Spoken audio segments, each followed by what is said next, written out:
1.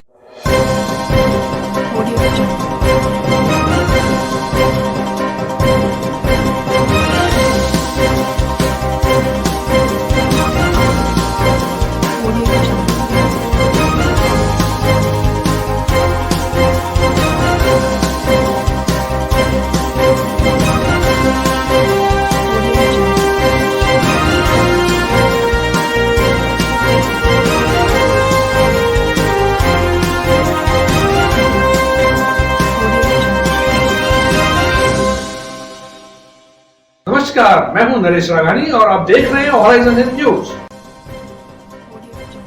JLN अस्पताल में बीती रात सांसों की सप्लाई थमने से 2 मरीजों की सांसें भी थमी। ऑक्सीजन प्लांट से सप्लाई हुई बाधित। कोविड ट्रॉमा वार्ड में मचा हड़कंप, 2 मरीजों की गई जान। संभाग के सबसे बड़े जवाहरलाल नेहरू अस्पताल में कोविड मरीजों को किस तरह की चिकित्सकीय सुविधाएं और व्यवस्थाएं मुहैया कराई जा रही हैं, इसका अंदाजा इस बात से लगाया जा सकता है कि 1 माह में बीती रात दूसरी बार ऑक्सीजन प्लांट से ऑक्सीजन सप्लाई बाधित हुई और कोविड ट्रॉमा वार्ड में सांसों के लिए छटपटाते 2 मरीजों ने दम तोड़ दिया। शुक्रवार आधी रात को ऑक्सीजन सप्लाई बंद होने से कोविड वार्ड में भर्ती मरीजों की सांसें उखड़ने लगी तो पास बैठे मरीजों के परिजनों में हाहाकार मच गया। हालांकि अस्पताल में ड्यूटी पर तैनात रेजिडेंट डॉक्टर्स व नर्सिंग स्टाफ ने परिजनों की मदद से तत्काल दूसरे वार्ड और प्लांट से ऑक्सीजन सिलेंडर लाकर अधिकतर मरीजों की जान बचा ली, लेकिन दिल्ली गेट निवासी भगवती देवी व परबतसर निवासी संतोष की ऑक्सीजन नहीं मिलने से अकाल मौत हो गई। ट्रॉमा वार्ड में ऑक्सीजन सप्लाई बाधित होने से होहल्ला मच गया और मरीजों के परिजन विलाप करने लगे।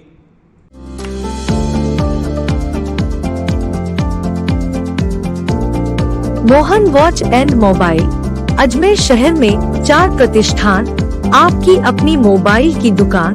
हेलो एवरीवन, मैं मोहन वॉच एंड मोबाइल पे आपका सभी का स्वागत करता हूँ। मेरी अजमेर में 4 दुकानें हैं। आप कहीं भी जाइए, आपको सभी जगह सेवा भरपूर मिलेगी। आ जाइए मोहन वॉच एंड मोबाइल पे, आपकी अपनी दुकान, जहां आपको मिलेंगे हर ब्रांड के लेटेस्ट मोबाइल और एक्सेसरीज, वो भी सबसे कम और किफायती दरों पर। मोहन वॉच एंड मोबाइल, कचहरी रोड, नसीराबाद रोड, वैशाली नगर और स्टेशन रोड, अजमेर। क्या हुआ बताएं आप? ये 15 मिनट से ऑक्सीजन गैस बंद हो गई है। अच्छा, कौन सा हॉस्पिटल? जेएलएन। फिर क्या रहा अभी? फिर क्या, डॉक्टर ही नहीं थे, 10 मिनट बाद ऑक्सीजन। अब कैसे ऑक्सीजन का इंतजाम किया जा रहा है? अब कर रहे हैं छोटा मोटा व्यवस्था। अब टंकियाँ लाई जा रही है क्या? टंकियाँ लाई, उधर से दूसरे वार्ड से टंकियाँ ला के इधर लगा चालू करी। वहीं दक्षिण विधायक अनीता बघेल ने आरोप लगाया है कि कोरोना पैंडेमिक में सरकार और अस्पताल प्रशासन पूरी तरह से फेल साबित हो रहा है। अभी कुछ दिन पहले ही ऑक्सीजन सप्लाई में फ्लक्चुएशन होने से भाजपा पार्षद भारती जांगीड़ की अकाल मौत हो गई थी, जिसके लिए हमने जिला कलेक्टर को मामले की जांच के लिए ज्ञापन भी दिया था। लेकिन कल फिर उसी तरह की घटना से 2 मरीजों की अकाल मृत्यु हो गई। इसकी जिम्मेदारी अस्पताल के उन जिम्मेदारों की है जिन्होंने आपात अवस्था में भी रात को फ़ोन तक रिसीव नहीं किया। उन्होंने सरकार से अस्पताल के उच्चस्थ पदों पर स्थापित अधिकारियों को बदलकर व्यवस्थाएं सुचारू और व्यवस्थित करने की मांग की है। जी मैडम, कल रात को जो घटना हुई है जेएलएन अस्पताल में, इसको लेकर के क्या कहना है? जेएलएन अस्पताल की व्यवस्थाओं पूरी तरह से चरमरा गई हैं। कोई देखने वाला नहीं है। अस्पताल अधीक्षक व्यवस्थाओं को बनाने में दिलचस्पी नहीं दिखा रहे हैं और इसी का परिणाम है कि पिछली दफ़ा हमारी पार्षद भारती जांगीड़ भी ऑक्सीजन के फ्लक्चुएट होने के कारण से मृत्यु का शिकार हुई थी और इसी बात को लेकर के हमने ज्ञापन दिया था। और कल रात्रि को जिस तरह से ऑक्सीजन सप्लाई बाधित हुई है, ये दिखाता है कि अस्पताल प्रशासन का क्या मैनेजमेंट है और ये सरकार किस तरह से कोरोना का मैनेजमेंट कर रही है। पूरी तरह से कोरोना का मैनेजमेंट राजस्थान में फेल हो चुका है। अजमेर दिल्ली गेट निवासी भगवती देवी और साथ ही परबतसर की संतोष देवी ने रात्रि को दम तोड़ दिया। उनके परिवारों से पूछा जाए तो पता पड़ेगा कि कितनी भयावह स्थिति रात्रिकालीन ड्यूटी पर तैनात रेजिडेंट्स डॉक्टर्स और पुलिस को देखने को मिली। लेकिन अखबार में जब पढ़ा कि अधीक्षक महोदय और प्रिंसिपल महोदय ने तो फ़ोन ही नहीं उठाया, तो यह लापरवाही का सबसे बड़ा उदाहरण है। इसलिए तत्काल प्रभाव से यहाँ पर जो व्यवस्थाएं देख रहे हैं उनको बदला जाए और साथ में व्यवस्थाओं की मॉनिटरिंग के लिए सीधे सरकार अपना प्रतिनिधि तय करे, ताकि इस प्रकार अकाल मृत्यु का ग्रास लोग नहीं बने। आदर्श नगर सैटेलाइट अस्पताल में ऑक्सीजन प्लांट शुरू होने से बड़े बेड्स, जल्द लगेगा एक और ऑक्सीजन जनरेशन प्लांट। अस्पताल में 100 बेड्स बढ़ाने की तैयारी। अजमेर जिले का पहला automatic oxygen generation plant Adarsh Nagar स्थित राजकीय सैटेलाइट अस्पताल में शुरू होने के बाद अस्पताल में बेड्स की संख्या 35 से बढ़ाकर 50 कर दी गई है। सैटेलाइट अस्पताल अधीक्षक डॉक्टर राकेश पोरवाल ने बताया कि यूके से आयातित ऑक्सीजन जनरेशन प्लांट के लग जाने से मरीजों को दी जाने वाली सेवाओं में विस्तार करते हुए अब यहां बेड्स 35 से बढ़ाकर 50 कर दिए गए हैं, जिन पर ऑक्सीजन सप्लाई चालू है। उन्होंने बताया कि एक और ऑक्सीजन जनरेशन प्लांट जल्द ही राजस्थान सरकार द्वारा मिलने वाला है, जिसके बाद सैटेलाइट हॉस्पिटल में ऑक्सीजन युक्त बेड्स की संख्या 100 हो जाएगी। इस वक्त अस्पताल में 33 मरीज इलाजरत हैं, 17 मरीजों के लिए जगह खाली है। जल्द ही यहां 100 बेड्स उपलब्ध करवाए जाएंगे। इसके लिए निविदाएं आमंत्रित की गई हैं। गौरतलब है कि संभाग के सबसे बड़े जवाहरलाल नेहरू अस्पताल के बाद अजमेर के आदर्श नगर स्थित सैटेलाइट राजकीय अस्पताल में चिकित्सकीय सुविधाओं का तेजी से विस्तार किया जा रहा है और यह इस क्षेत्र का सबसे बड़ा अस्पताल बन गया है।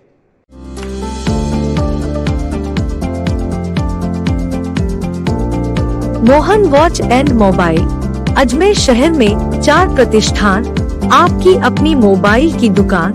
हेलो एवरीवन, मैं मोहन वॉच एंड मोबाइल पे आपका सभी का स्वागत करता हूँ। मेरी अजमेर में 4 दुकानें हैं। आप कहीं भी जाइए, आपको सभी जगह सेवा भरपूर मिलेगी। आ जाइए मोहन वॉच एंड मोबाइल पे, आपकी अपनी दुकान,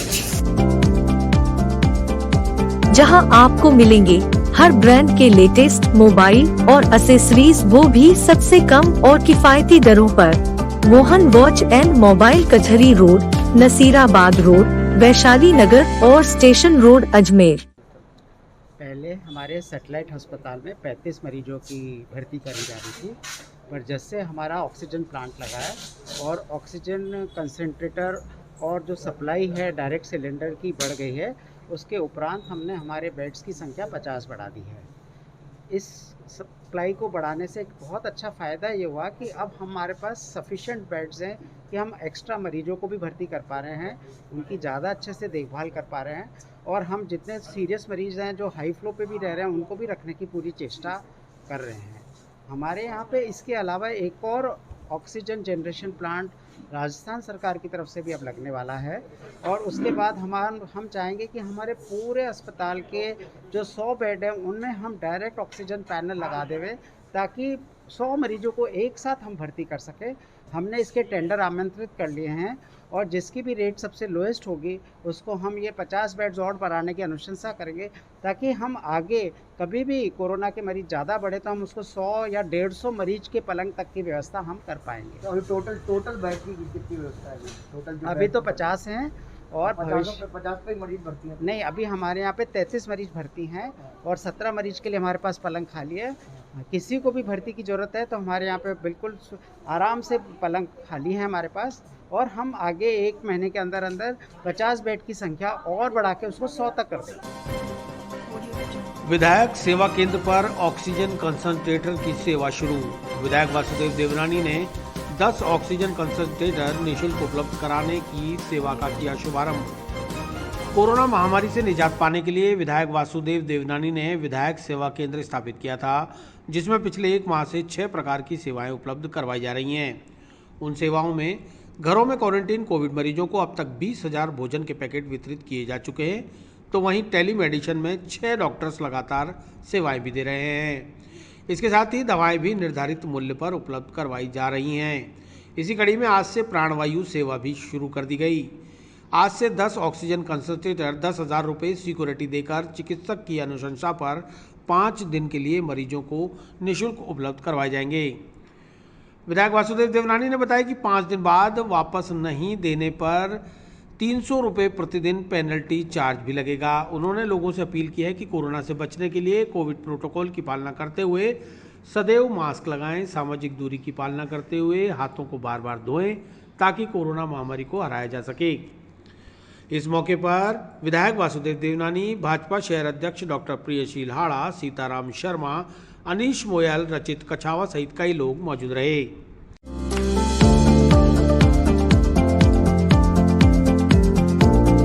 Mohan watch and mobile Ajmer शहर में 4 प्रतिष्ठान, आपकी अपनी मोबाइल की दुकान।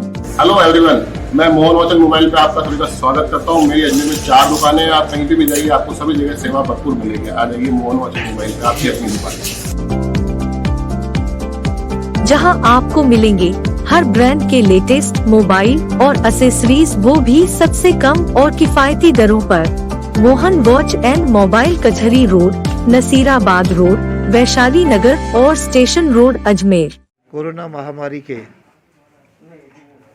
से निजात पाने के लिए जनप्रतिनिधि होने के नाते एक विधायक सेवा केंद्र प्रारंभ किया और उसके तहत हमने 6 प्रकार की सेवाएं 1 महीने से लगातार हम लोग दे रहे हैं। उस सेवाओं में जो क्वारंटाइन लोग हैं, इनको निःशुल्क भोजन पैकेट्स जो लगभग हम 20,000 अब तक बांट चुके हैं। इसी तरह हमने घरों पे एक निर्धारित मूल्य पर दवाइयाँ उपलब्ध कराने का, जिसमें 13 दुकानदार सेवा दे रहे हैं। साथ में टेली मेडिसिन 6 हमारे डॉक्टर्स लगातार सेवाएं दे रहे हैं। आज हमने ये प्राण वायु सेवा शुरू की है। इसके अंतर्गत 10 ऑक्सीजन कंसंट्रेटर्स उपलब्ध रहेंगे। ये व्यक्ति जो हॉस्पिटल में जिनके एडमिशन कराने की आवश्यकता नहीं है, घरों में 85 से ऊपर के ऑक्सीजन से ठीक हो सकते हैं, ऐसे लोगों को एक कंसंट्रेटर उपलब्ध रहेंगे। इसके लिए एक सिक्योरिटी के लिए हमने 10,000 रुपये तय किए हैं। इसका कोई 5 दिन के लिए हम देंगे। 5 दिन तक इसका कोई शुल्क नहीं होगा, लेकिन 5 दिन के बाद यदि कोई नहीं लौटा पाएगा तो फिर उसके लिए 300 रुपये प्रतिदिन पेनल्टी उसके ऊपर चार्ज की जाएगी। इसके तहत मुझे लगता है अजमेर की जनता को इससे बहुत बड़ी राहत मिलेगी, जिसके कारण से जो कोरोना, जिस महामारी का हमारा लक्ष्य है कि हम अजमेर को, राजस्थान को, देश को कोरोना मुक्त भारत बनाना चाहते हैं। कोरोना हारेगा, भारत जीतेगा, इस मूल मंत्र के तहत हम भी इसमें सहभागी बन करके और कोरोना से मुक्ति पाएंगे। मेरा आपके माध्यम से है कि सभी लोग इस क्वारंटाइन के दौरान जो कोरोना अपना प्रोटोकॉल है, मास्क लगाना, 2 गज की दूरी रखना और कम से कम बाहर निकलना, इसका पालन करेंगे, हम सब लोग इस महामारी से बच पाएंगे। मदारगेट सूरजकुंड मंदिर में खाटू श्याम नरेश श्याम बाबा का 28वां स्थापना दिवस। कोरोना महामारी की वजह से मंदिरों के पट है बंद। मोहिनी एकादशी पर खाटू श्याम बाबा का किया श्रृंगार। शनिवार को मोहिनी एकादशी के मौके पर मदारगेट स्थित सूरजकुंड मंदिर में खाटू श्याम नरेश बाबा श्याम का मंदिर के पुजारी नितिन श्रीमाली द्वारा आकर्षक फूलों से नयनाभ्राम श्रृंगार किया गया।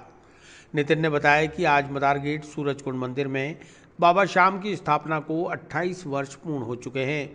आज ही के दिन 28 साल पहले मंदिर में खाटू श्याम बाबा को विराजित किया गया था। तब से हर साल लगातार स्थापना दिवस पर भजन, संध्या, कीर्तन, भव्य पूजन, भोग सहित कई तरह के धार्मिक आयोजन होते हैं और बड़ी संख्या में श्याम भक्त जुटते हैं। लेकिन इस बार कोविड की वजह से लगे लॉकडाउन के चलते कोई आयोजन नहीं हुआ है। सभी श्याम भक्तों को अपने घरों से ही बाबा के दर्शन कराए गए हैं। श्याम भक्तों ने बाबा को अपने तरीके से घर बैठे ही रिझाया है और बाबा से जल्द संकट को दूर करें, ऐसी प्रार्थना और अरदास की गई है।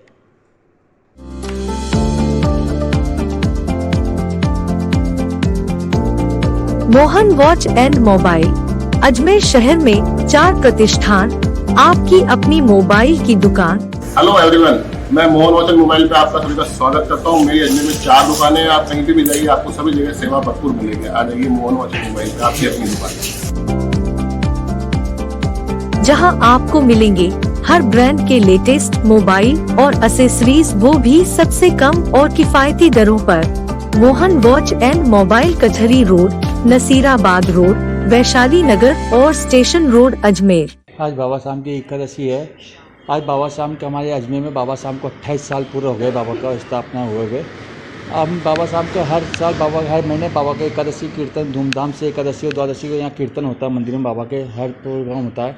लेकिन इस कोरोना काल की वजह से मंदिर में कोई कीर्तन वगैरह कुछ नहीं हो रहा, ना भगत का दर्शनार्थी का आना जाना है, सब बंद किया गया है। सिर्फ भगवान का श्रृंगार, माँ आरती वगैरह और सब हो रहा है, प्रसाद भोग लग रहा है, बाकी कीर्तन भजन सब संध्या बंद है। सभी अपने अपने घर से बाबा शाम को रिझा रहे हैं, घर से लाइव कीर्तन कर रहे हैं, बाबा शाम को मना रहे हैं कि ये कोरोना काल जो आया है इसको संकट को दूर करे और सब पहले जैसा करे। तो आज मोहिनी एकादशी की सभी को हार्दिक शुभकामनाएं। बाबा श्याम की सदैव कृपा सभी भक्तों पर बनी रहे।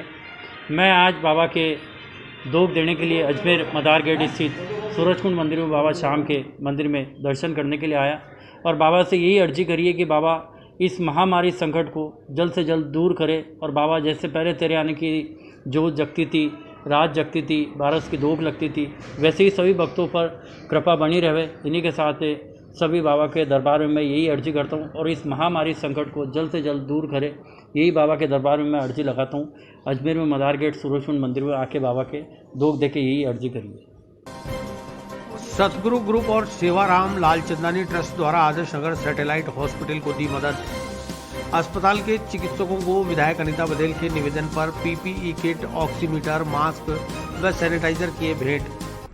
सतगुरु ग्रुप और सेवाराम लालचंदानी ट्रस्ट द्वारा शनिवार को दक्षिण विधायक अनीता बघेल के निवेदन पर आदर्श नगर सैटेलाइट हॉस्पिटल के डॉक्टर्स व सहयोगी स्टाफ के लिए मदद प्रदान की गई।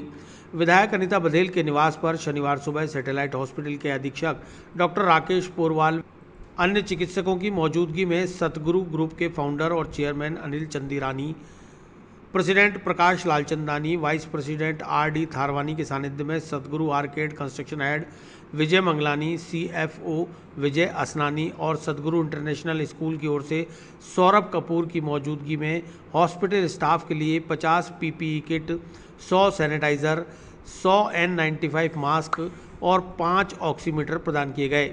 विधायक अनीता बघेल ने बताया कि इसके अलावा उनके निवेदन पर 100 जरूरतमंद परिवारों को खाद्य सामग्री के किट भी प्रदान किए गए। अनीता बघेल ने सतगुरु ग्रुप व उनके स्टाफ का इस पुनीत कार्य के लिए आभार जताया है।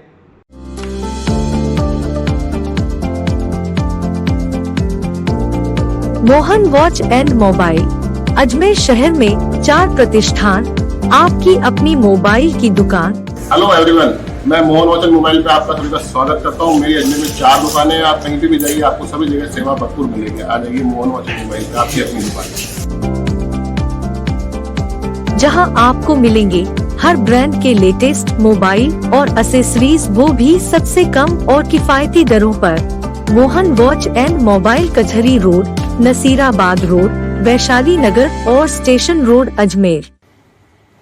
आज सतगुरु ग्रुप की ओर से मेरे निवेदन करने पर सैटेलाइट हॉस्पिटल को 50 PPE किट, 100 ml के सैनिटाइजर की बोतल और 100 N95 सर्जिकल मास्क दिए गए हैं।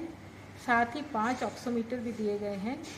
ये समस्त सामग्री सतगुरु ग्रुप की ओर से सैटेलाइट हॉस्पिटल को उपलब्ध कराई गई है। साथ ही सतगुरु ग्रुप को मैंने निवेदन किया था तो 100 खाद्य सामग्री के किट भी उन्होंने ज़रूरतमंद लोगों को उपलब्ध कराए हैं। मैं अपनी ओर से और सैटेलाइट हॉस्पिटल की ओर से उनका आभार व्यक्त करती हूँ। हमेशा की तरह सतगुरु ग्रुप ने इस बार भी मेरे निवेदन को स्वीकार किया और ये आश्वासन दिया कि वो हमेशा ही ज़रूरतमंद लोगों की मदद करते रहेंगे। ये एक बहुत बड़ी बात है। मैं अपनी ओर से और अस्पताल प्रशासन की ओर से उनका आभार व्यक्त करती हूँ। अजमेर के नजदीकी गांव सोमलपुर में कोरोना काल में 1 महीने के दौरान लगभग 44 मौतें होने से मचा हड़कंप।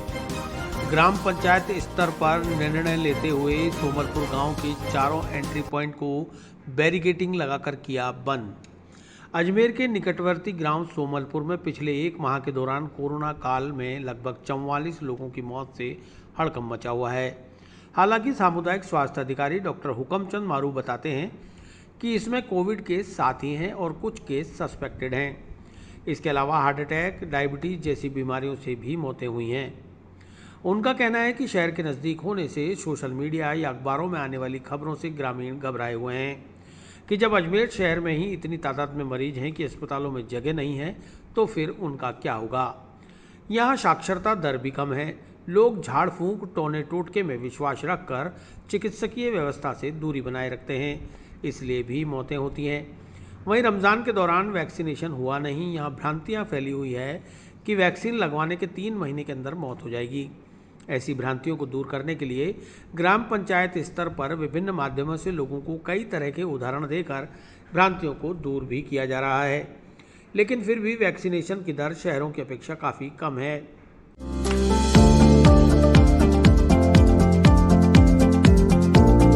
Mohan watch and mobile Ajmer शहर में 4 प्रतिष्ठान, आपकी अपनी मोबाइल की दुकान। हेलो एवरीवन, मैं मोहन वॉच एंड मोबाइल पे आपका सभी का स्वागत करता हूँ। मेरी अजमेर में 4 दुकानें हैं, आप कहीं भी जाइए आपको सभी जगह सेवा भरपूर मिलेगी। आ जाइए मोहन वॉच एंड मोबाइल पे, आपकी अपनी दुकान, जहां आपको मिलेंगे हर ब्रांड के लेटेस्ट मोबाइल और एसेसरीज, वो भी सबसे कम और किफायती दरों पर। मोहन वॉच एंड मोबाइल कचहरी रोड, नसीराबाद रोड, वैशाली नगर और स्टेशन रोड, अजमेर। सब इन दिनों गांव में बहुत ज़्यादा मौतें हो रही हैं, ऐसी जानकारी आई है, क्या माना जाए? गांव के अंदर लास्ट 1 मंथ को अपन ओवरऑल अगर कंसिडर करें तो 43 डेथ अब तक, आज सुबह की डेथ को भी सम्मिलित कर लिया जाए तो 43 डेथ हुई है, जिसमें से कोविड जो कंफर्म केसेस हैं वो 7 ही हैं। रिमेनिंग जो डेथ हैं वो कोविड सस्पेक्टेड भी हो सकते हैं या नॉन कोविड भी हो सकते हैं, उनकी जानकारी किसी भी तरह से किसी भी डाटा पे हमारे पास नहीं है अभी, लेकिन उनमें से ज़्यादातर लोग जो हम देख रहे हैं, एनालाइज कर रहे हैं, तो वो 60 प्लस में हैं या साथ में किसी न किसी तरह की कोमॉर्बिड जो डिजीज़ है, चाहे वो डायबिटीज़ है, हाइपरटेंशन है, कार्डियक डिजीज़ है, इनसे रिलेटेड डेथ जो है वो भी ज़्यादा है। तो क्या माना है, क्यों हो रही है इतनी डेथ? जैसे कि कोविड की अवेयरनेस कम है, या लोगों में जागरूकता बिल्कुल नहीं है, या वैक्सीन लगवाने से डर रहे हैं, हॉस्पिटल जाने से डर रहे हैं इनके मन में, ऐसी क्या वजह है? देखिए, गांव का लिटरेसी लेवल नो डाउट बहुत कम है, डेंसिटी बहुत ज़्यादा है, शहर के बहुत नज़दीक होने की वजह से निश्चित रूप से इलेक्ट्रॉनिक मीडिया या प्रिंट मीडिया में अपन देख रहे हैं कि कोविड का संक्रमण शहर में इतना है, शहर के अस्पतालों में जो है अस्पताल भरे पड़े हैं, बेड्स की कमी है, डॉक्टर्स वहाँ प्रॉपरली जैसे नहीं देख रहे हैं, रूटीन आउटडोर्स नहीं चल रहे हैं, इसलिए गांव के जो लोग हैं वो हॉस्पिटल जाने से भी कतरा रहे हैं। तो हॉस्पिटल जाने से कतराने से क्या होगा कि आपके आसपास जो भी सुविधाएं मिल रही हैं उन सुविधाओं को ले रहे हैं, जो कि आज के परिप्रेक्ष्य में पर्याप्त नहीं है। वैक्सीनेशन को लेके यहाँ चूँकि पिछले 1 महीने में यहाँ कोविड जो वैक्सीनेशन हुए हैं 6-7 सत्र, लेकिन यहाँ रमज़ान का महीना था, रमज़ान के महीने की वजह से यहाँ कोविड वैक्सीनेशन भी कम हुआ है। कोविड वैक्सीनेशन को लेकर भी यहाँ के लोगों में बहुत सारी भ्रांतियाँ हैं, इसलिए कोविड का वैक्सीनेशन भी कम हो रहा है। और वैक्सीनेशन जिन लोगों का हुआ है, नो डाउट उनकी डेथ अब तक कोई ऐसी रिपोर्टेड नहीं है, तो इसमें वैक्सीनेशन भी एक बड़ा पार्ट है कि लोग यहाँ करवाना ही नहीं चाह रहे हैं। बहुत सारे लोगों के बीच में भ्रांतियाँ हैं, जबकि हमने गांव के बिल्कुल जो कह सकते हैं कि मोजिज़ जो लोग हैं उनका वैक्सीन करवाया है, उनका वैक्सीन के साथ हमने फ़ोटो खिंचवाए हैं। फ़ोटो खिंचवा के ग्राम में जितने भी जो ग्रुप्स चल रहे हैं, व्हाट्सएप ग्रुप्स चल रहे हैं या सोशल मीडिया पे जितने भी जो प्रचार के जो हैं उन पे सब पे हमने उसका प्रचार करवाया है कि गांव के सरपंच साहब ने लगवाया है या पूर्व सरपंच साहब ने लगवाया है या हाजी साहब ने लगवाया है या मौलाना जी ने लगवाया है।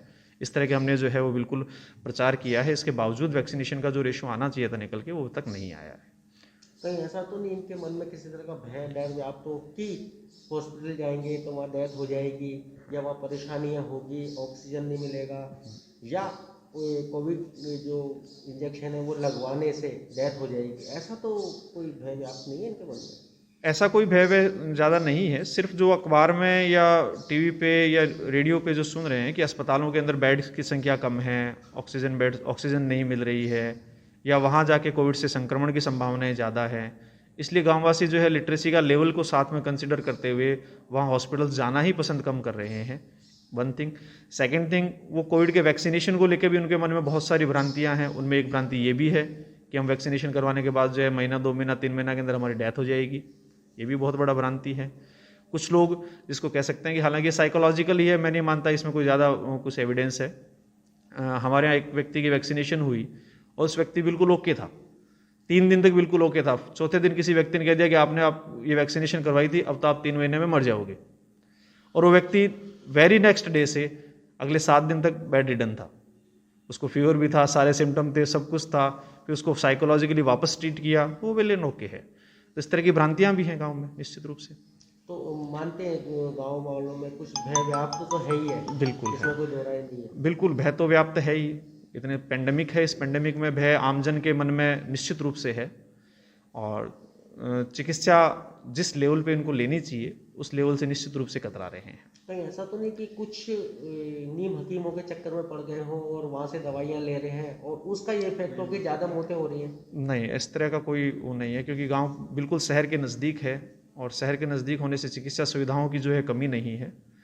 तो नीम हकीमों का इसमें कोई बहुत ज़्यादा मैं समझता हूँ कि आउटपुट नहीं है। नहीं, जैसे कुछ गाँव में ये भी देखा गया है कि नीम हकीम भी होते हैं, कुछ झाड़ फूक के चक्कर में पड़ जाते हैं। नहीं, तो ऐसा तो कुछ नहीं है। नहीं, ये गांव शहर के बिल्कुल नज़दीक है, इसलिए नीम हकीम प्लस झाड़ फूक इस तरह की मैं समझता हूँ मेंटेलिटी या जो आउटपुट है बहुत कम है।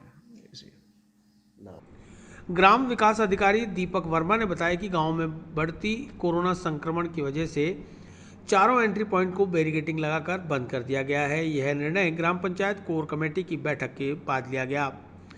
गांव में किसी भी बाहरी व्यक्ति का प्रवेश ना हो, यह सुनिश्चित करने के लिए वॉलंटियर्स लगातार रात और दिन ड्यूटी दे रहे हैं।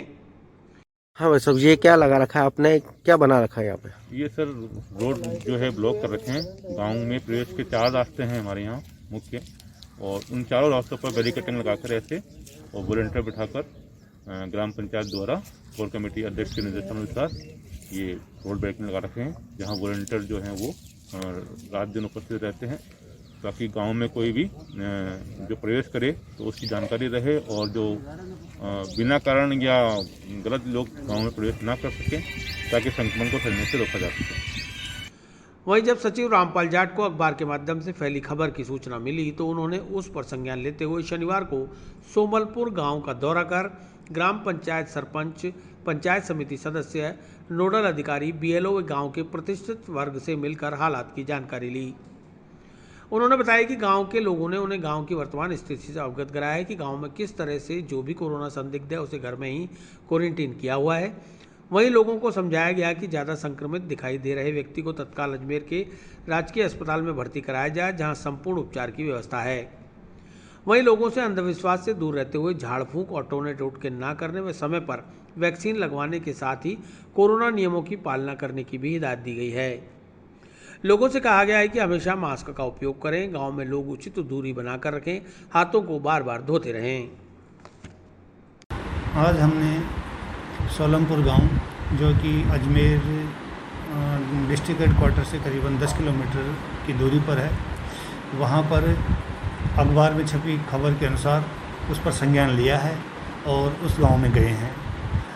उस गांव में हमने वहां की कोविड की स्थिति के संबंध में ग्राम पंचायत सरपंच, पंचायत समिति मेंबर, वहां पर उपस्थित मेंबर और नोडल अधिकारी और बीएलओज तथा गांव के कुछ प्रतिष्ठित व्यक्ति जिससे मिले हैं।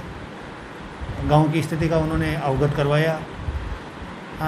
वहाँ पर ये बताया गया है कि उस गांव में करीबन 44 व्यक्तियों की इस कोरोना काल के दौरान डेथ हो चुकी। उनका ये भी कहना है कि यद्यपि सारी मौतें हम कोविड से नहीं मान सकते, लेकिन कुछ ही मौतें अस्पताल जाकर वहाँ से हमें उनकी बॉडी प्राप्त हुई है, वो निश्चित रूप से कोविड की रजिस्टर्ड मौतें हैं।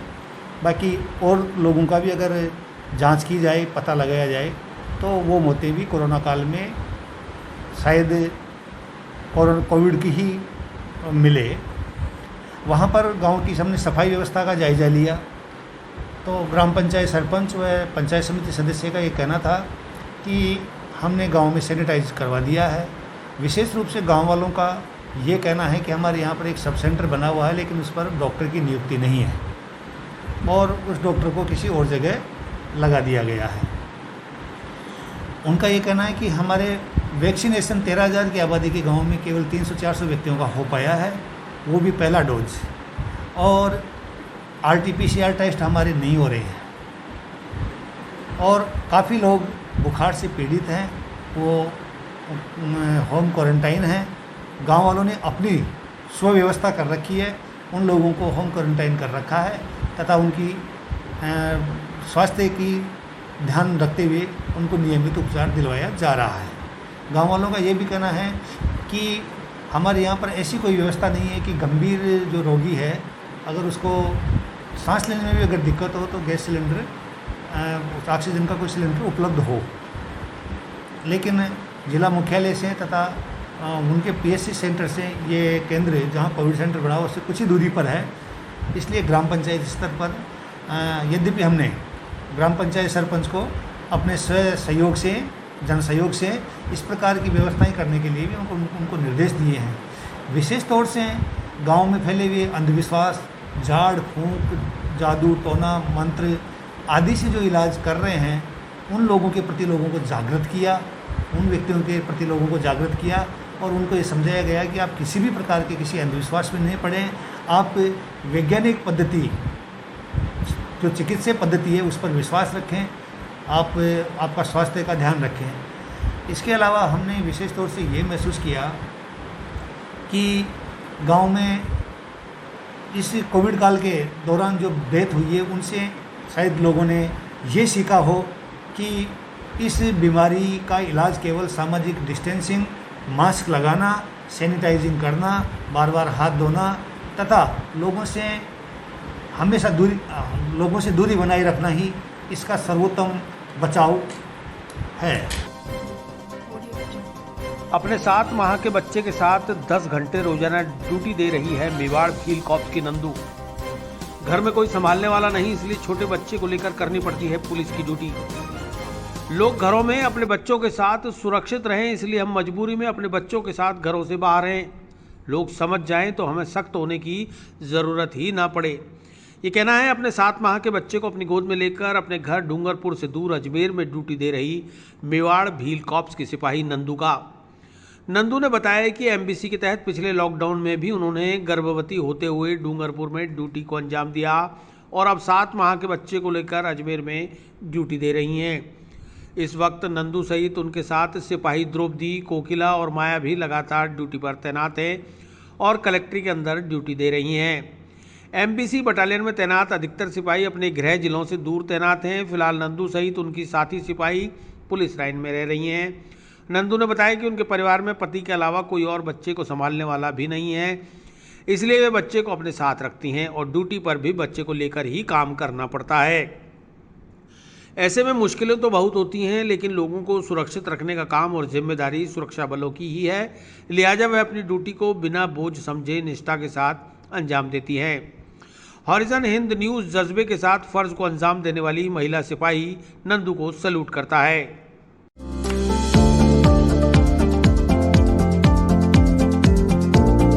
Mohan watch and mobile Ajmer शहर में 4 प्रतिष्ठान, आपकी अपनी मोबाइल की दुकान। हेलो एवरीवन, मैं मोहन वॉच एंड मोबाइल पे आपका सभी का स्वागत करता हूँ। मेरी अजमेर में 4 दुकानें हैं, आप कहीं भी जाइए आपको सभी जगह सेवा भरपूर मिलेगी। आ जाइए मोहन वॉच एंड मोबाइल पे, आपकी अपनी दुकान, जहां आपको मिलेंगे हर ब्रांड के लेटेस्ट मोबाइल और एसेसरीज, वो भी सबसे कम और किफायती दरों पर। मोहन वॉच एंड मोबाइल कचहरी रोड, नसीराबाद रोड, वैशाली नगर और स्टेशन रोड अजमेर। हाँ सर, ये कोरोना काल चल रहा है तो इसमें ड्यूटी करना 2-3 महीने से चल रही है ड्यूटी, तो कर रहे हैं यहाँ। तो 10 से 8 बजे तक की है ड्यूटी,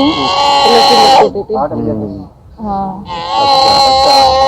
कौन से विभाग से हो? क्या एमबीसी से।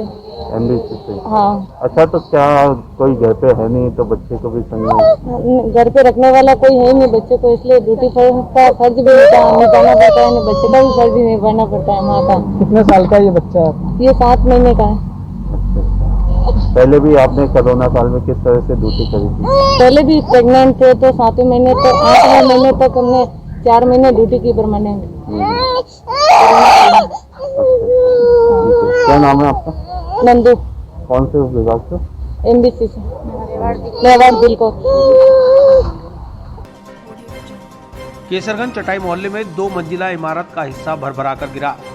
बिल्डिंग के नीचे खड़ा टेम्पो हुआ क्षतिग्रस्त, जनहानि टली। केसरगंज चटाई मोहल्ले में शनिवार शाम काफी पुरानी जर्जर इमारत भरभरा कर ढह गई। वार्ड नंबर 16 की पार्षद भारती श्रीवास्तव तत्काल घटनास्थल पर पहुंची। उन्होंने बताया कि 5 भाइयों के पुश्तैनी बंटवारे में फंसी इस बिल्डिंग को रिपेयर कराने के लिए कई बार मकान मालिकों को सूचित किया गया। साथ ही नगर निगम को भी बिल्डिंग मालिकों को पाबंद करने के लिए कहा गया, लेकिन कोई कार्रवाई होती उससे पहले ही आज बिल्डिंग का एक हिस्सा अचानक धराशायी हो गया। गनीमत रही कि कोई जनहानि नहीं हुई, अलबत्ता बिल्डिंग के नीचे खड़ा एक लोडिंग टेम्पो जरूर क्षतिग्रस्त हो गया। उन्होंने बताया कि रोजाना यहाँ चटाई बनाने वाले परिवार बैठकर चटाई बनाते थे, लेकिन आज कोई नहीं था, इसलिए कोई जनहानि नहीं होने पाई।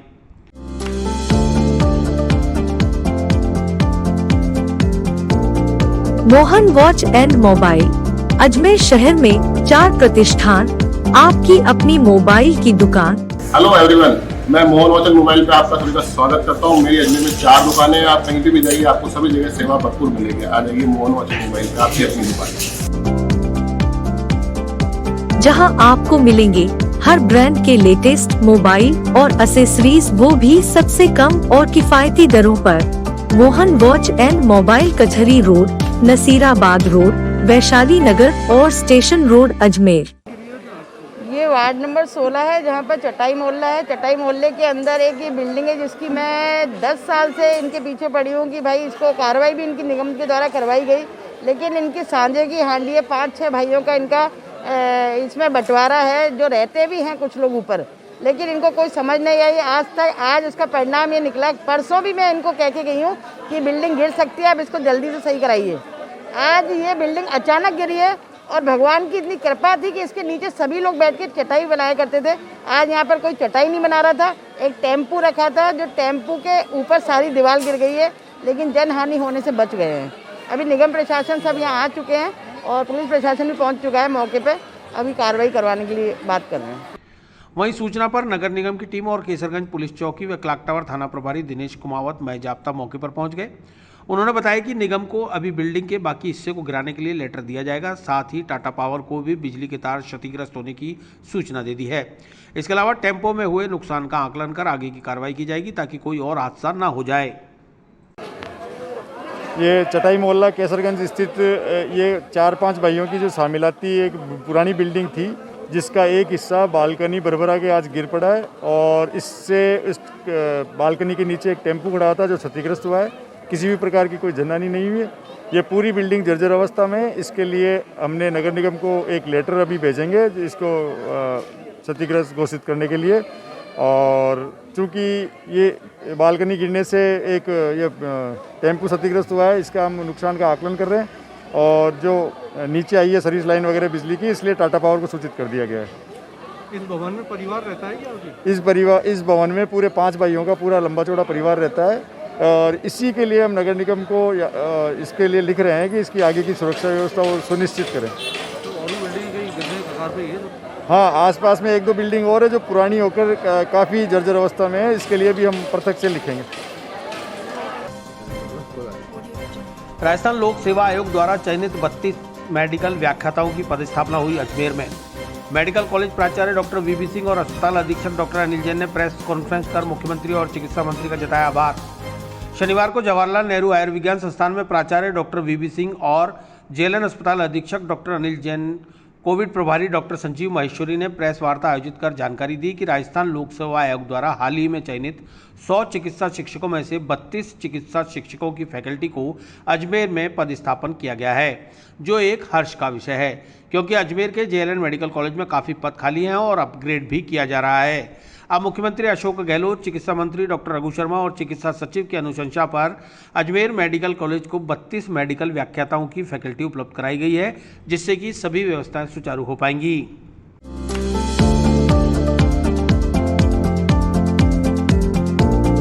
Mohan watch and mobile Ajmer शहर में 4 प्रतिष्ठान, आपकी अपनी मोबाइल की दुकान। हेलो एवरीवन, मैं मोहन वॉच एंड मोबाइल पे आपका सभी का स्वागत करता हूँ। मेरी अजमेर में 4 दुकानें हैं, आप कहीं भी जाइए आपको सभी जगह सेवा भरपूर मिलेगी। आ जाइए मोहन वॉच एंड मोबाइल पे, आपकी अपनी दुकान, जहां आपको मिलेंगे हर ब्रांड के लेटेस्ट मोबाइल और एसेसरीज, वो भी सबसे कम और किफायती दरों पर। मोहन वॉच एंड मोबाइल कचहरी रोड, नसीराबाद रोड, वैशाली नगर और स्टेशन रोड, अजमेर। हमारे मेडिकल कॉलेज में जो फैकल्टी की कमी से हम लोग जूझ रहे थे, आज राज्य सरकार ने बहुत ही अच्छा स्टेप लिया है। आरपीएससी से अभी चयन होने वाले 32 चिकित्सा शिक्षकों का पदस्थापन अजमेर में किया है। टोटल 100 के आसपास ही सिलेक्शन हुए थे, इसमें 32 का पदस्थापन खाली अजमेर में हुआ है।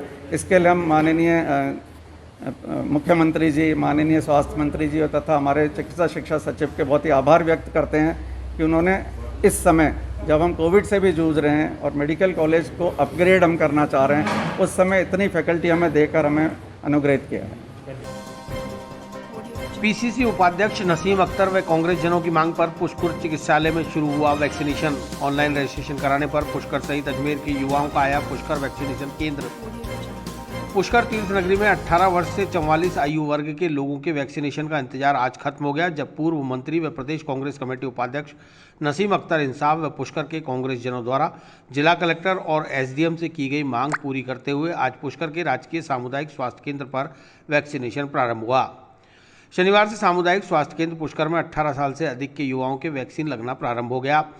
इसको लेकर युवाओं में खासा उत्साह देखा गया। मोबाइल पर ऑनलाइन रजिस्ट्रेशन कराने के बाद कई अजमेर के युवाओं को भी पुष्कर का वैक्सीनेशन केंद्र अलॉट हुआ, जिसके बाद अजमेर से भी कई युवा पुष्कर वैक्सीन लगवाने के लिए पहुंचे। वैक्सीन लगवाने के लिए पुष्कर अजमेर सहित आसपास के गांवों से युवा वर्ग राजकीय अस्पताल पहुंचे। चिकित्सालय प्रभारी डॉक्टर राजकुमार गुप्ता ने बताया कि वैक्सीनेशन करवाने के लिए रजिस्ट्रेशन कराना आवश्यक है। रजिस्ट्रेशन करवाने के बाद चिन्हित सेंटर पर वैक्सीनेशन होगा। बिना रजिस्ट्रेशन के वैक्सीन नहीं हो सकेगा, इसलिए लोग ज़्यादा से ज़्यादा ऑनलाइन रजिस्ट्रेशन कराकर समय से वैक्सीन लगवाएं और कोरोना को हराएं।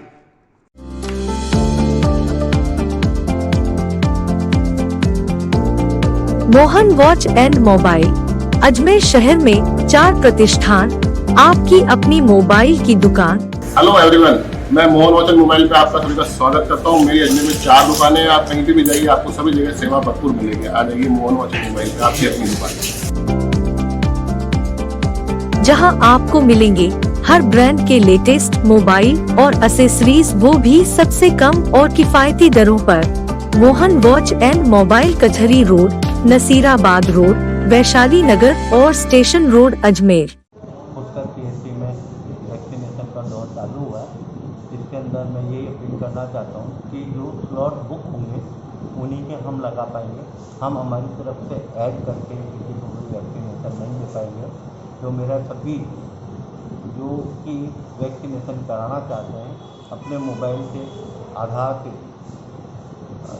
आरोग्य सेतु पर रजिस्ट्रेशन करके वो जगह चिन्हित हो जाएगी, आकर वैक्सीनेशन कराएं। हमारे पास एडिशन का ऑप्शन नहीं है कि हम अपनी इच्छा से किसी के लगा सकें। तो आप सभी अपने अपने मोबाइल से या कंप्यूटर से अपना रजिस्ट्रेशन कराएं, जिससे कि वैक्सीन लगाने में सुविधा हो जाए। सभी युवा साथियों से अपील करना चाहता हूँ कि ऑनलाइन रजिस्ट्रेशन कराएं और अपनी बारी आने पर अपनी वैक्सीनेशन जरूर कराएं और सीएससी पुष्कर में वैक्सीनेशन कराएं। ये पुष्कर वासियों के सभी युवाओं से मेरी अपील है। ये माननीय मुख्यमंत्री जी और माननीय चिकित्सा मंत्री जी के हमने 4 रोज पहले मांग करी थी कि भाई एक ऑक्सीजन प्लांट और 18 प्लस के यहाँ वैक्सीनेशन का पुष्कर हॉस्पिटल में केंद्र खोला जाए।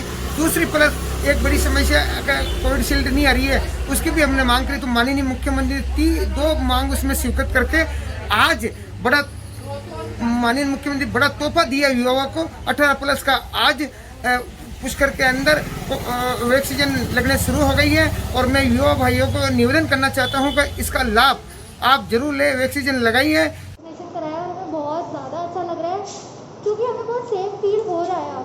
अब ठीक है, हम बस इतना सा कहना चाहते हैं कि आप लोग भी वैक्सीनेशन कराएं, इसमें कोई डरने की बात नहीं है।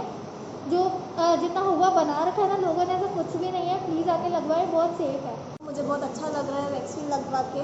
हमने आज वैक्सीनेशन कराया है। मेरी ये विनती है कि आप भी अपना वैक्सीनेशन ज़रूर कराएं। धन्यवाद सरकार को। विधायक अनीता बघेल ने घेरा मेडिकल कॉलेज प्राचार्य और अधीक्षक को, सुनाई खरी खरी, कलेक्टर को दिया ज्ञापन। अस्पताल अधीक्षक डॉक्टर अनिल जैन ने कहा, ऑक्सीजन सप्लाई बाधित होने से नहीं हुई थी कोई मौत। जेएलएन अस्पताल में शनिवार को आयोजित प्रेस वार्ता के दौरान पत्रकारों ने अस्पताल अधीक्षक डॉक्टर अनिल जैन से बीती रात जेएलएन अस्पताल में ऑक्सीजन सप्लाई बाधित होने के कारणों की जानकारी चाही, तो उन्होंने बताया कि ऑक्सीजन प्लांट के टेल पाइप कनेक्टर फट जाने से कुछ देर के लिए प्रेशर कम हुआ था, लेकिन वार्ड में मौजूद रेजिडेंट चिकित्सक, नर्सिंग कर्मियों और ऑक्सीजन मॉनिटरिंग कमेटी के लोगों ने तत्परता दिखाते हुए दूसरी पाइपलाइन में शिफ्टिंग कर दी और मरीजों को अन्य वार्ड से सिलेंडर लाकर ऑक्सीजन सप्लाई शुरू कर दी। ऐसे में सभी मरीज सुरक्षित रहे। जब उनसे सवाल किया गया कि 2 मौतें भी हुई हैं तो उनका कहना था कि जो 2 मौतें हुई हैं वो उस दरमियान नहीं हुई। एक महिला की मौत रात 1:05 पर तो दूसरी मौत 1:50 पर हुई है, जबकि ऑक्सीजन सप्लाई बाधित रात 11 बजे हुई थी।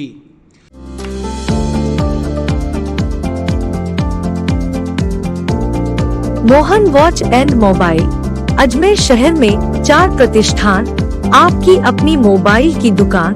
हेलो एवरीवन, मैं मोहन वॉच एंड मोबाइल पे आपका सभी का स्वागत करता हूँ। मेरी अजमेर में 4 दुकानें हैं। आप कहीं पे भी जाइए, आपको सभी जगह सेवा भरपूर मिलेगी। आ जाइए मोहन वॉच एंड मोबाइल पे, आपकी अपनी दुकान,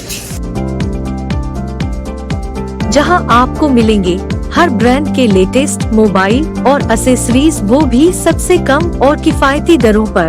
मोहन वॉच एंड मोबाइल कचहरी रोड, नसीराबाद रोड, वैशाली नगर और स्टेशन रोड, अजमेर। घटना के बाद अब क्या कर रहे हैं?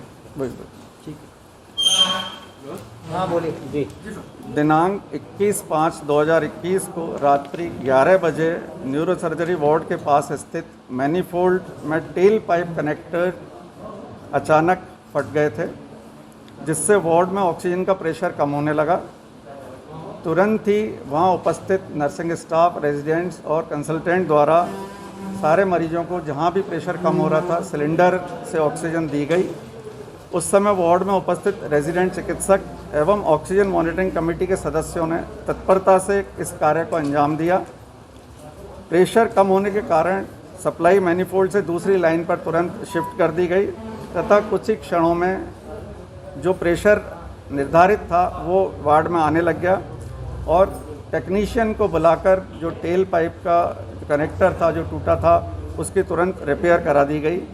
ये हमारे लेवल पे हुआ और हम इस तरह की दुर्घटनाओं से बचाव तथा उसके इंतजाम के लिए हमेशा एक बैकअप प्लान अस्पताल में मौजूद रखते हैं। ऑक्सीजन का जहाँ तक सवाल है, हम ऑक्सीजन प्लांट में भी तथा वार्ड्स में भी भरे हुए सिलेंडर हमेशा हर तल पर, हर वार्ड में मौजूद रखते हैं तथा हमारा मैन पावर का भी बैकअप हमेशा रहता है। किसी भी तरह की इस तरह की दुर्घटना होने पर तुरंत ही हमारे सारे residents, nursing staff, senior consultants तुरंत घटना की जगह पर पहुंचते हैं और पेशेंट को पूरी सहायता देते हैं। कितना ड्यूरेशन था इस दौरान और कितनी डेथ हुई है आपके हिसाब से? हमारे पास जो घटना हुई है वो 11 बजे घटना हुई है और करीब 10 मिनट के अंदर हमारा टेल पाइप दुरुस्त हो गया था।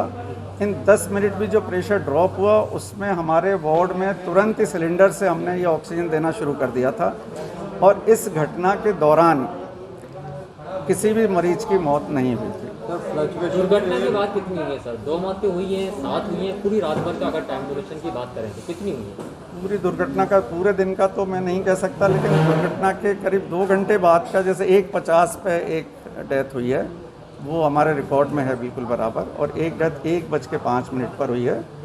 इस घटना के दौरान कोई डेथ? इस घटना के दौरान कोई डेथ कोई जांच कमेटी बैठी है?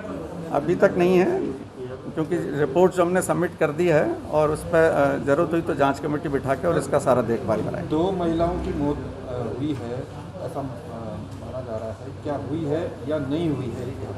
वही जो मैं कह रहा हूँ कि 2 महिलाओं की जो मौत का आप जिक्र कर रहे हैं, इस दौरान किसी भी महिला की या किसी भी मरीज की मौत नहीं हुई थी। एक महिला की मृत्यु 1:05 पर तथा एक महिला की मृत्यु 1:50 पर हुई थी, जो हमारे रिकॉर्ड में। भविष्य में पुनरावृत्ति ना हो जिस तरह से ये घटना हुई थी, हमारे जो टेल पाइप के नट्स हैं बहुत रेगुलर VITR पर रहते हैं, हम रेगुलर टच में रहते हैं और जहाँ ऐसा लगता है कि वो कोई ख़राब लग रहा है तुरंत हम उसको रिप्लेस कराते हैं। हमने आज 2 बायोमेडिकल इंजीनियर्स राज्य सरकार के दिशा निर्देश पर आज हमने इंडक्ट कर लिए हैं। उनको हम हॉस्पिटल के इंस्ट्रूमेंट्स और प्लांट्स की देखरेख के लिए तुरंत लगाएंगे, तो हमें रेगुलर फीडबैक रहेगा और किसी भी तरह की कोई भी परेशानी होगी तो तुरंत उसका निराकरण किया जाएगा। कितने मिनट प्रेशर ड्रॉप रहा? प्रेशर मैं नहीं सोचता कि ज़्यादा रहा, क्योंकि जैसे ही प्रेशर सिलेंडर से जो प्रेशर कम हुआ था तुरंत हमने सिलेंडर्स पे ले लिया था पेशेंट को, तो पेशेंट के लेवल पे हमने किसी भी तरह की परेशानी नहीं होने दी और जो प्लांट में प्रॉब्लम थी उसको 10 मिनट में दुरुस्त कर दिया था।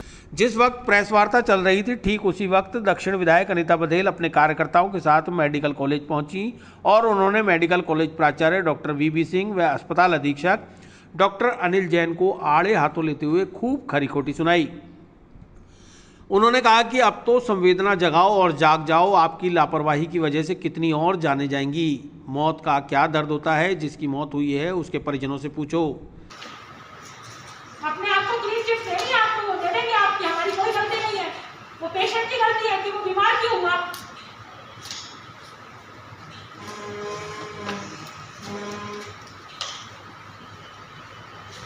इसके बाद विधायक अनीता बघेल व उनके कार्यकर्ताओं ने जिला कलेक्ट्रेट पहुंचकर जिला कलेक्टर प्रकाश राज पुरोहित को ज्ञापन सौंपा।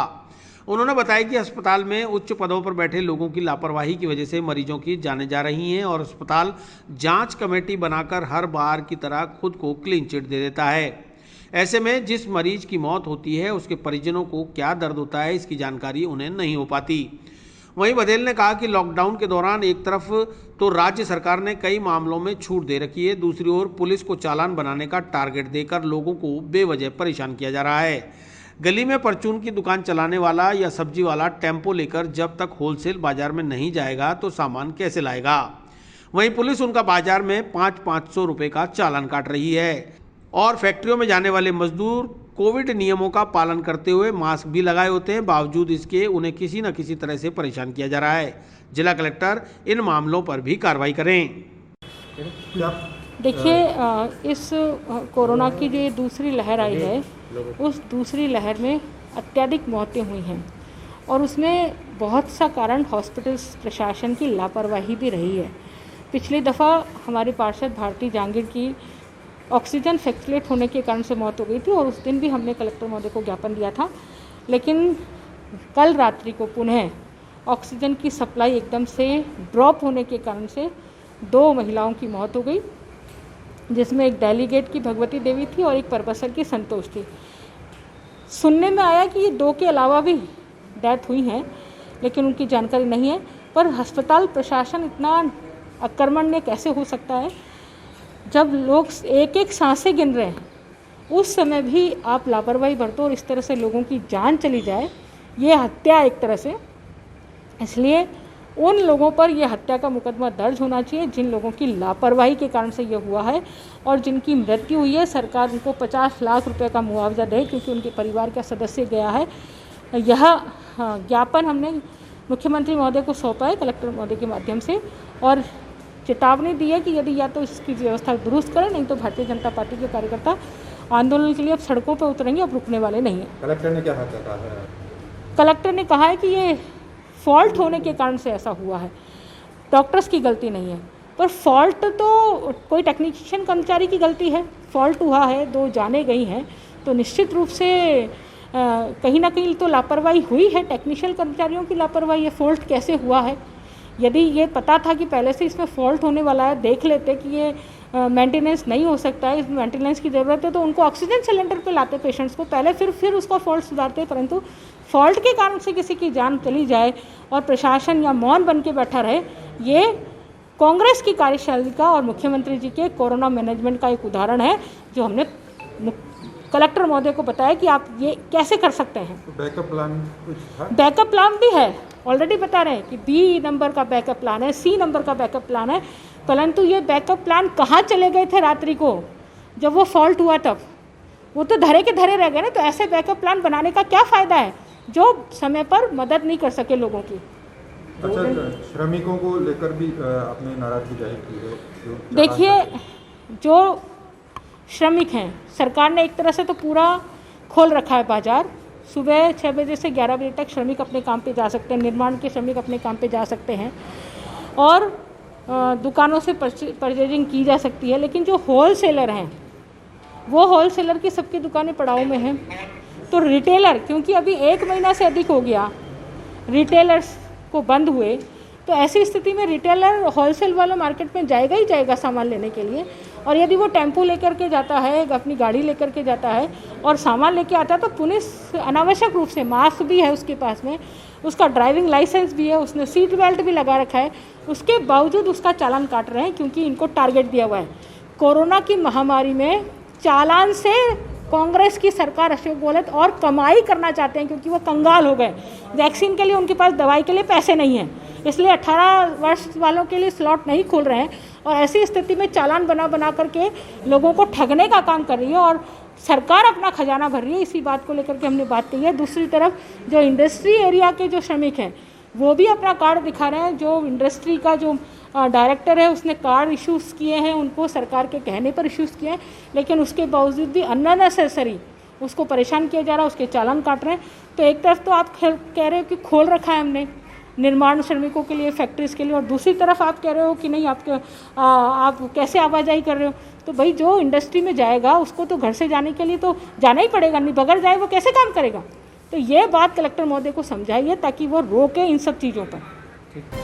वीकेंड कर्फ्यू में नियमों के उल्लंघन पर शराब ठेके सहित किराना और मोटर मैकेनिक की दुकान 48 घंटे के लिए seize. Incident commander Ramesh Chaudhary ने मुखबिर की सूचना पर पुलिस लाइन में अंजाम दी कार्रवाई। कोरोना महामारी को लेकर 17 से 24 मई तक लॉकडाउन लगा हुआ है। वहीं शनिवार और रविवार को वीकेंड कर्फ्यू लागू रहता है। बावजूद इसके शनिवार को पुलिस लाइन इलाके में शराब की दुकान से शराब बेचे जाने की सूचना पर नगर निगम के incident commander Ramesh Chaudhary police जाब्ते के साथ मौके पर पहुंचे तो पाया कि 2 लोग शराब खरीद कर जा रहे हैं। वहीं शराब विक्रेता भागने लगा, जिसे मौके पर पकड़ लिया गया। इसके बाद शराब ठेके को 48 घंटे के लिए सीज कर दिया गया। इसके अलावा पास में ही एक मोटर मैकेनिक की दुकान और एक किराने की दुकान भी खुली हुई पाई गई, जिसे कोविड नियमों का उल्लंघन करने पर 48 घंटे के लिए सीज किया गया। उन्होंने बताया कि वीकेंड कर्फ्यू में किसी भी दुकान को खोलने की अनुमति नहीं होती है। बावजूद इसके शनिवार और रविवार को लोग चोरी छुपे दुकान खोलकर सामान बेच रहे हैं, जिस पर उनके खिलाफ कार्रवाई की जा रही है।